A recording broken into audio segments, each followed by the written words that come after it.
Maxime was tipped to be a world champion and a great of the sport from his early EMX 125 days. I've been in a rehab center, you know. I was in a center with people that were really in a bad situation. And seeing how they were just enjoying the life and smiling and always have the joke in them, saying a joke or something, you know, I was like, I cannot complain. Yeah, I was rookie in the class. You know, you are coming, you don't expect anything. Romain Febvre is about to make history here. The rookie winning in the MXGP class. He wins the race, and he will now realise it.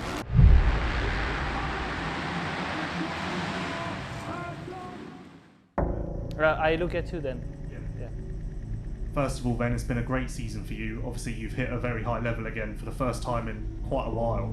How does it feel to reach those heights again and just be back to the best version of you? Because it has been a long time. Romain Febvre, big day for him. 8 points separate him and the championship leader, Tim Geiser. Is it going to be?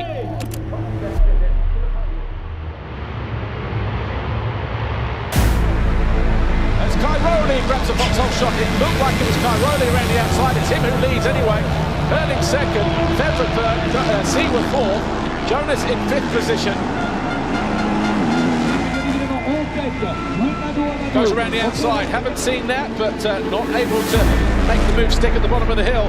Right, is there a pass being lined up here from Febvre? He gets down the inside, and he has made the move. The fans on their feet, they are absolutely going bananas. Febvre, your new leader. We saw it coming. We saw the move work the first time around with Jeremy Seaworth. And Hurling's tried to run it up the inside. He's running out of time. Febvre is going to hold on. And Romain Febvre out of the final 2 corners here. The number 3 takes victory in race 1. An epic win for Romain Febvre. I tried to close the gap, but many times I was not that close to make it happen. So I didn't show the line, and then when I was close to him, I did. And yeah, make a lead, but with the lap rider, it came really tough at the end. But yeah. Overall, I'm happy, 1 more to go, and we will celebrate with the French friends. Good luck for the second race. Yeah, I make some mistake this year, some mistake when I was leading, and let's say I didn't have any rider who put pressure on me on that moment, and then I crash or...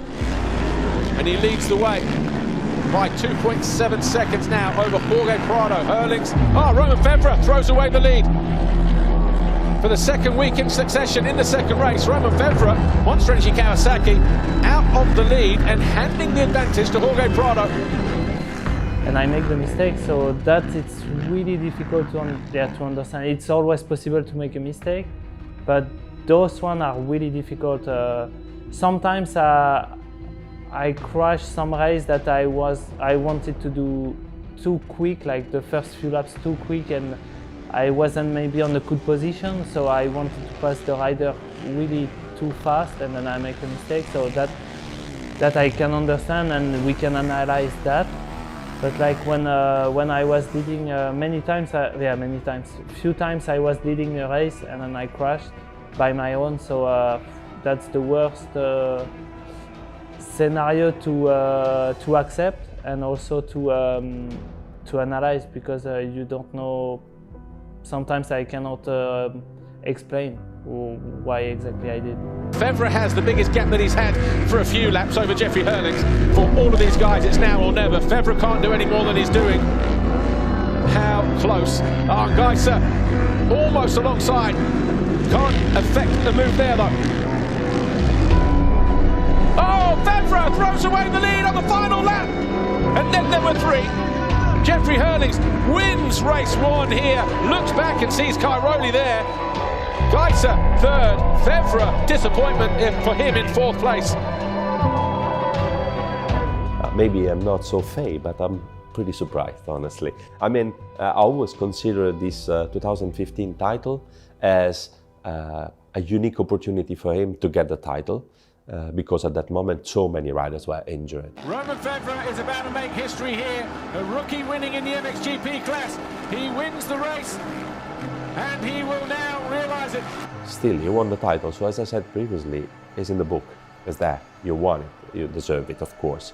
But this year, something has changed. And if you see where he is now in the championship, being the rider who have made most of the mistakes on track, it's amazing, because it means that, yeah, he's there and he can fight.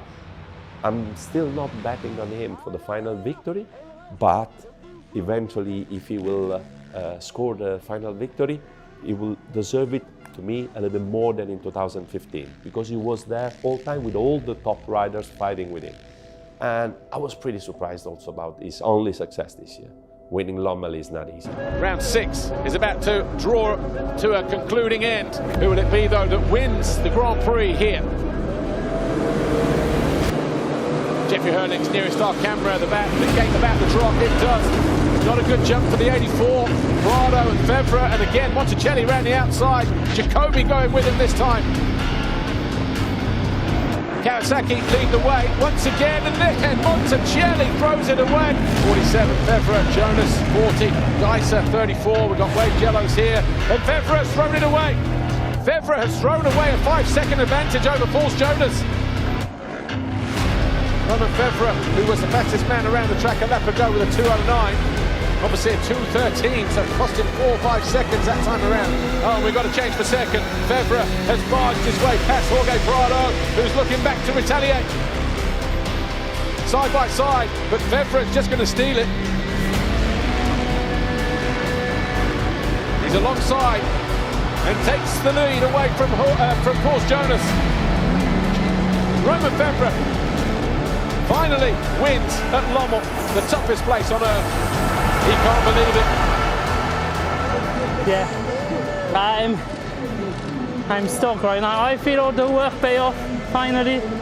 Still make a mistake, but that second moto, I was on it. So proud of my team, Monster Energy Kawasaki Racing team. And we're gonna celebrate tonight.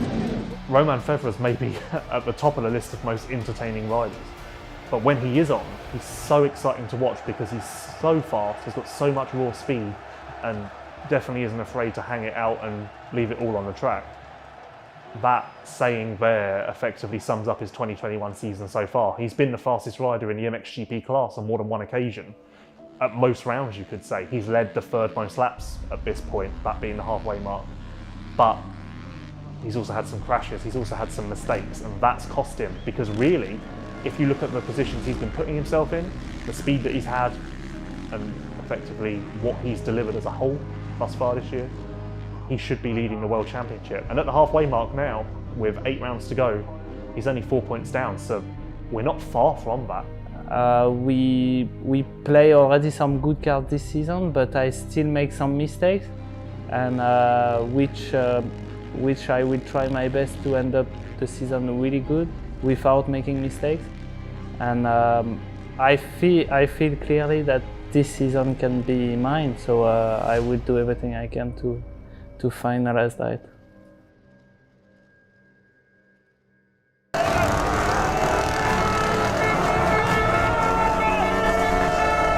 The Motocross of Nations is a special event. Motocross is an individual sport, much like every other type of racing. Team events don't really factor in, except for one time of the year when the Motocross of Nations, or the Olympics of Motocross, fires up, typically at the end of September, and pits country against country in a unique format that mixes 450s and 250s, Americans against Europeans.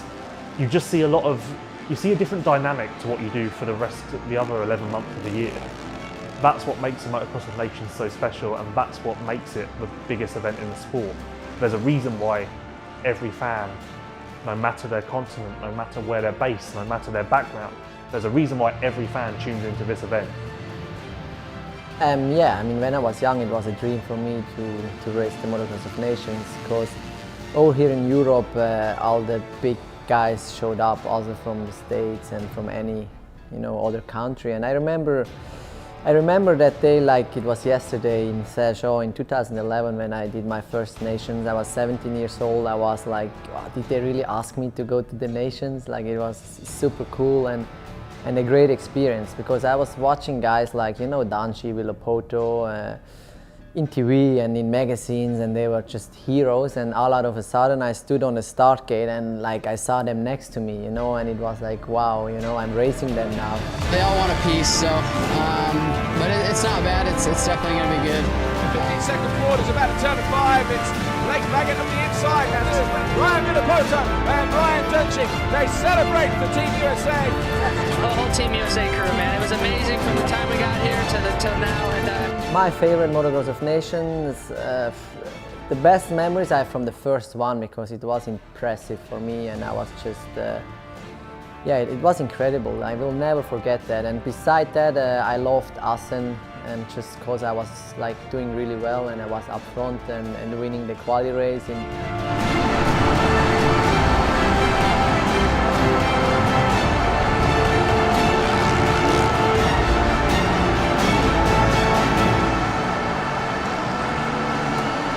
We managed to get the win home, you know, which is amazing, especially like I said on this track. And now pressure is all for Team Switzerland to qualify, I think, I hope so. And now we look for tomorrow, and I'm stoked with that. It's the moustache, it's the moustache. We're going to start with the ballot, and we have on their left-hand side the countries, right-hand side the numbers of the gate picks. Okay?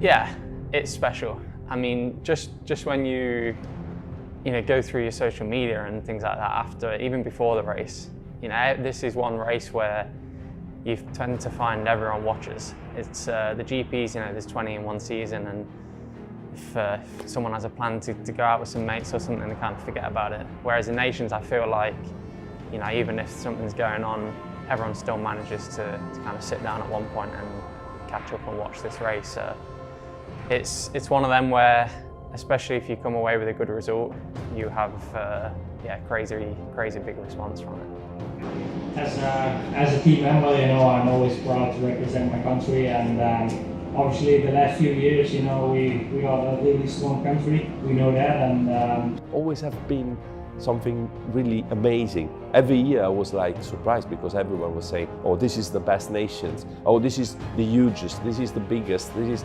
But year per year we have seen really some really nice event in Martelli-Bessin, in Majora, in Lommel, in Teutschenthal. I have plenty of nice memories about Motocross of Nations. There was a moment where I was considering a little bit less the event compared to the World Championship, but then when you get older, I think it's something that is like you feel more the fact that you are part of a country.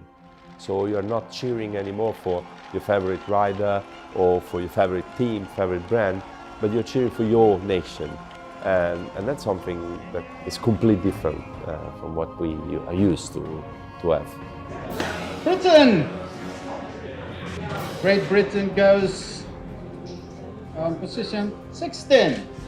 This year, yeah, I was the favourite in the team, and, you know, let's say meant to be the stronger member of the three. So it was, I mean, nice to have that feeling. Was amazing. To be selected as that guy was like a privilege for me, but yeah, it comes with a little bit extra pressure. And Saturday, day one of the MX Nations 2021. Heading out now for warm-up, first session on track. Not really any pressure today. I mean, the pegs for qualifying position were pulled yesterday. Team GB was 16, so not amazing, but not too bad. It can be a lot worse. It's a sacrilege, but a new helmet has to be dropped. Hello everybody, welcome to the 74th edition of the FIM Monster Energy Motocross of Nations. My name's Paul Mailing. I'll be joined by Jason Thomas from Fly Racing for the qualifying races today and the main events tomorrow. The Fly Racing 15-second board goes up. We are getting ready to go racing this qualifying race here, 20 minutes plus 2 laps. Keeping an eye on our guys, but we can see a good jump from Ben Watson. And there's Watson, who runs wide through the first turn, uses all of that racetrack, takes Benoit Patrel to the outside, getting their way through the first few corners, and it's Watson who leads on the Yamaha for Great Britain. Absolutely flying start for the Brit. A 29.4 in Cairoli's favour, 29.8, 29.4 in Cairoli's favour, 25.7, and the fastest sector of the race for Cairoli, a 24.7. So that gap is coming down all of a sudden. Final turn, this is where the pass is going to happen, maybe end of the straight. Watson knows he's there, can't do anything about it. Tony Cairoli goes through with 2 laps to go. You see just absolutely no fight from Ben there, which I still believe there's some sort of arm pump or some sort of nervousness happening, because you see him, he's already losing the toe here a little bit, and I think he's perfectly happy to bring this home in 2nd place. And Tony Cairoli, a week ago we didn't even know if he was going to be here. Well, he is, he's arrived, he's won the qualifying race. I'm quite painful around the track, but I could ride very smooth and good lines, and yeah, we take the lead, so it's good for Italy because the gate peak is very important tomorrow. Okay, best luck for tomorrow. Thanks, Tony. If you're joining us for the first time, it's not such a very warm welcome to Italy. In fact, a very wet one now. We've had rain for the last hour and a half or so. It's gradually picking up as well, but the track is still in very good condition. Modifications to the racetrack since the last time we came here for a Grand Prix.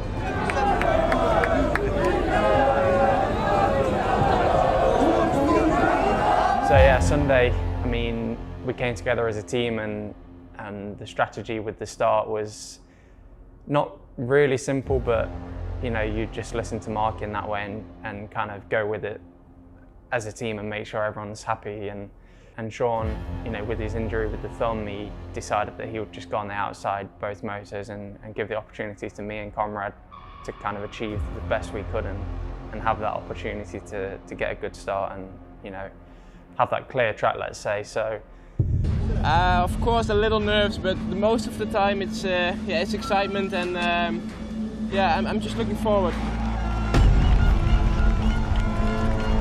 The 5-second borders turn. We are getting ready to go. MX on 74. The burst into life here in Mantova. It's going to be a very interesting first turn. And Cairoli around the outside, and he and Koldenhoff both go down. Just what I was fearful of. That first turn, the outsides have not worked throughout the weekend, and they're already paying the price for it. So Cairoli, Team Italy, favourites Glenn Koldenhoff, the defending champions. Already drama here, going into the first corner in Mantova.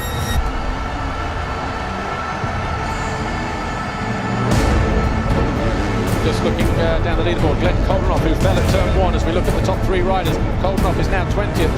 10 laps complete. TKO has 1.4 seconds. And there's thunder rumbling all around this Mantova racetrack. We've seen a few flashes of light as well. There is Watson right behind them now in 3rd for Team GB. The run down towards the finish line. The Rockstar Energy Husqvarna rider and Team Denmark round out the final turn, and Thomas Gear Olsen wins race 1 here at the Monster Energy Motocross of Nations in Mantova.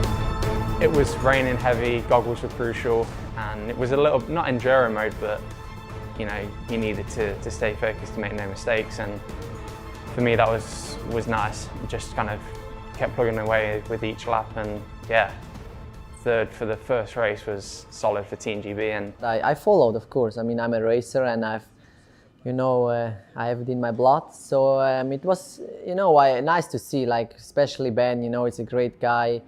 He's doing good for a rookie, you need to give him some time. That's just normal, because the MXGP class is incredible tough at the moment. I think it's getting harder every year. I don't know really they ever stop to, settle. And we are back live then with the race as it's about to go. We've got a green flag being raised imminently over on the backside of the grid. All the big hitters down the inside there. That's where we're going to keep our eye. There's a couple in the middle as well with Poirot and the number 1 of Glenn Koldenhoff, who looks like he's getting a good jump as well. But Herlings closes the door on Cairoli. Koldenhoff with a good jump coming out of the first turn. Cole Olsen, I think, is down. He is. Good start for Ben Watson as well for Team Great Britain. Here he is, 3rd on his Monster Energy Yamaha, the number 7. Yeah, everything was going good, and then I had one big mistake and took quite a big crash. So. And Ben Watson! Off the side of the bike, just grabbed his foot pegs. I was about to say they're tied on points, the Netherlands and Great Britain, but with that crash, Ben Watson losing points and positions here. Anything can happen. I mean, we was running 2nd and then 3rd as a team, and then back down to 10th. So Ben Watson then lucky to pick himself up from that one. I think he may have fallen to 4th, so Koldenhoff would have gone through and taken a crucial point for the Netherlands. And Jeffrey Herlings is going to go 1-1 at the Motocross of Nations. And Italy are going to be crowned world champions. once again for the third time and for the first time since 2002. Yeah, about it, and I was hearing the speaker that something was going on with Alessandro, and I was like, okay, it's the last chance I have to make it up, and we make it up, so I'm really happy. The Team GB, yeah, I came over the line and the manager was there and he said, yeah, I mean, sure third, could be second because there's some, you know, ongoing penalties with Italy. And Right, Team GB on the podium, third overall. Sean Simpson, damaged thumb, heavily strapped up. They finished with 39 points. Sean Simpson, Ben Watson, Conrad Muse. Ben did amazing. I was so happy for him. I was watching the podium, you know, and he was just like smiling all over the place already because he was, yeah, third on the podium, and then they came with the gold plate. And he was like, he didn't realize, he was like, yeah, me? Is it me? And then like, yeah, and he was just the happiest guy ever. And it was nice to see because Ben, yeah, he's a good kid. He's my teammate, so we spend some time together, and I like to see him, you know, succeeding. I know there were some guys missing and people were saying, you know, it's not the usual nations, but honestly, in 10 years when I'm not racing anymore and I look back and I'll go to the 2021 nations and I'll see the names on the list and you know, I'm the MXGP overall winner.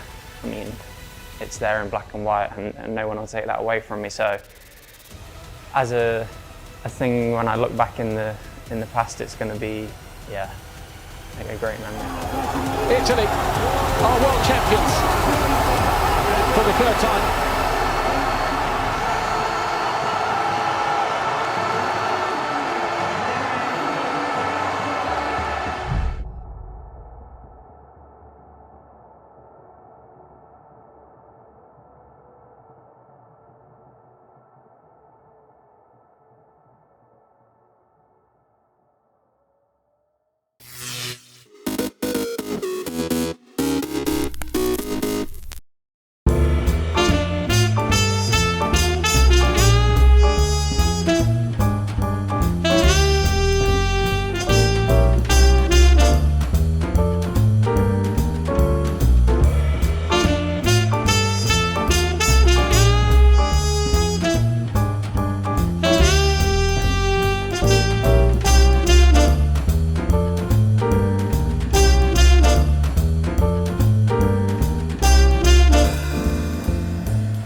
What I tend to look for when I go to places are things that are visually appealing.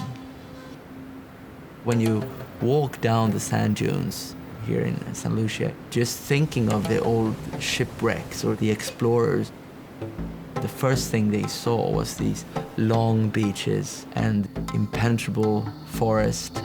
They still look exactly the same. I can't imagine there are many places in the world where you can see tons of things in one day. I want to pinch my arm and say, this can't be true. I'm in the middle of this. I think the uniqueness is that it's diverse. You could peel off layer after layer and you'll find more and more things. It's all here for you to just be part of.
March 21st, 1965. Civil rights demonstrators led by Dr. Martin Luther King Jr. begin a march from Selma to Montgomery, Alabama. It happens weeks after marchers pushing for black voting rights in the South are attacked in Selma. The marches lead to the passage of the Voting Rights Act months later. 1960. In South Africa, police fire on a crowd of blacks in what becomes known as the Sharpeville Massacre. Some 70 people are killed, more than 180 wounded during this bloody chapter in that country's apartheid years. 1989. Randall Dale Adams is released from a Texas prison following a dozen years behind bars for a crime he did not commit. Adams's conviction for killing a police officer was overturned after the documentary The Thin Blue Line challenged the evidence. And 1685.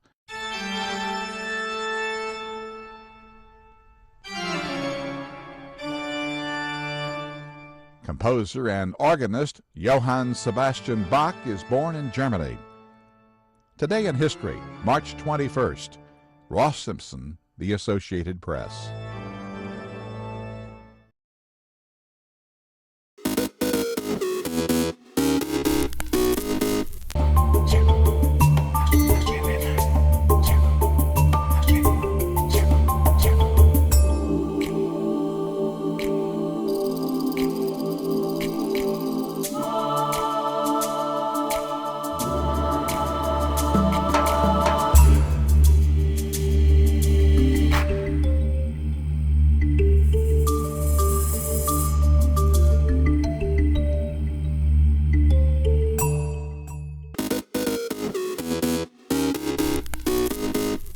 Welcome back in our studio, and in today's news,